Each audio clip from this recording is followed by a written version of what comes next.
దేశీయ మార్కెట్లు లాభాల్లో ప్రారంభమయ్యాయి.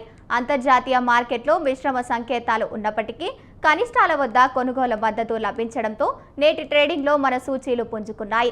ఐటీ షేర్లపై విక్రయాల ఒత్తిడి, విదేశీ మదుపర్ల అమ్మకాల ప్రభావంతో నిన్న మన మార్కెట్లు నష్టాల్లో ముగిశాయి. దాని నుంచి నేడు కోలుకున్నాయి.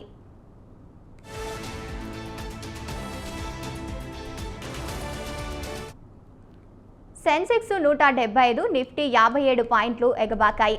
డాలర్తో పోలిస్తే రూపాయి మారకం విలువ 85.97గా ఉంది. నిఫ్టీ సూచీలో Hero MotoCorp limited, Grasim, IndusInd bank, Bharat Electronics, Shriram Finance షేర్లు లాభాల్లో ఉన్నాయి. HCL, Cipla, SBI life insurance, Tata Steel, doctor Reddy's labs stock నష్టాల్లో కదలాడుతున్నాయి. నిన్న అమెరికా మార్కెట్లో లాభాల్లో ముగిశాయి.